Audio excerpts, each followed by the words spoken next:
حضرت داؤد علیہ السلام لوہے کی زرہ بناتے تھے اور اس کو فروخت کرتے تھے، یعنی باقاعدہ ان کا بزنس تھا۔ یہ اللہ کے پیغمبر ہیں اور نبی جو کام کرتا ہے وہ اللہ کی رضا والا کام ہوتا ہے، اس پر ہمارا ایمان ہے۔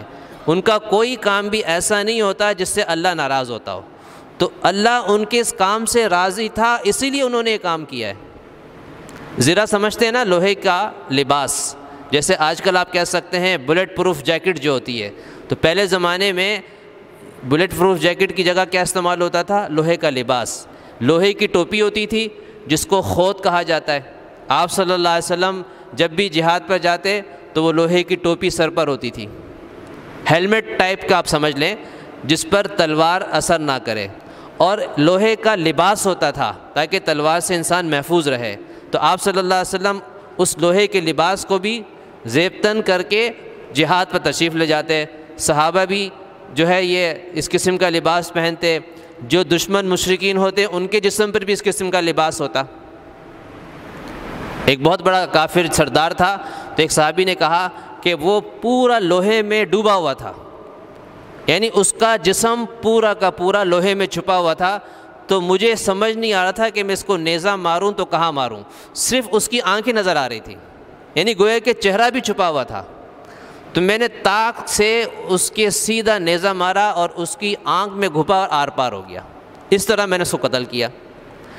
تو اس کو زرہ کہتے ہیں جو لوہے کا لباس پہنا جاتا تھا۔ داؤد علیہ السلام ایسا لباس تیار کرتے تھے کیونکہ اللہ تعالیٰ نے ان کے ہاتھ میں یہ معجزہ رکھا تھا کہ وہ چاہتے تو لوہے کو ایسے موڑ دیتے جیسے ربر مڑتا ہے، ایسے ان کے ہاتھ میں اللہ نے لوہے کو نرم کیا ہوا تھا۔ تو اپنے ہاتھ سے اس لوہے کو موڑ کر اس سے زرہ یعنی وہ لباس تیار کرتے اور اس کو باقاعدہ پھر فروخت کرتے تھے اور لوگ اس کو خریدتے تھے۔ تو یہ ان کی تجارت، ان کا بزنس تھا۔ تو اس سے معلوم ہوا کہ اگر کوئی بزنس کرتا ہے تو یہ کوئی عیب کی بات نہیں ہے۔ اس زمانے میں اگرچہ لوگ اس کو عیب کی بات سمجھتے ہیں، لیکن اس زمانے میں عیب نہیں سمجھا جاتا تھا۔ حضرت ابو ہریرہ رضی اللہ عنہ فرماتے ہیں کہ میرے جو انصار بھائی تھے وہ کھیتی باڑی کیا کرتے تھے، تو وہ کھیتی باڑی میں مصروف رہتے، اور جو میرے مہاجر بھائی تھے وہ تجارت پیشہ تھے، وہ تجارت میں مصروف رہتے، اور ایک ابو ہریرہ تھا جس کی نہ کوئی کھیتی باڑی تھی، نہ کوئی زمین تھی اور نہ کوئی تجارت تھی، تو وہ کیا کرتا؟ وہ آپ صلی اللہ علیہ وسلم کے در پہ پڑا رہتا، اور آپ صلی اللہ علیہ وسلم کی صحبت میں رہنے کی وجہ سے ہر وقت آپ کی باتیں سننے کا موقع ملتا رہتا، یہ سعادت حاصل ہوتی رہتی۔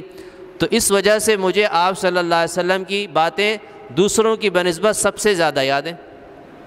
چنانچہ محدثین کے نزدیک سب سے زیادہ جو آپ صلی اللہ علیہ وسلم کی حدیثیں جن صحابی سے روایت کی گئی ہیں وہ حضرت ابو ہریرہ رضی اللہ عنہ ہیں، یعنی گویا کہ اس امت کے لیے ایک بہت بڑا احسان انہوں نے کیا کہ آپ صلی اللہ علیہ وسلم کی سب سے زیادہ روایتیں ہمیں پہنچائیں۔ تو اس کی وجہ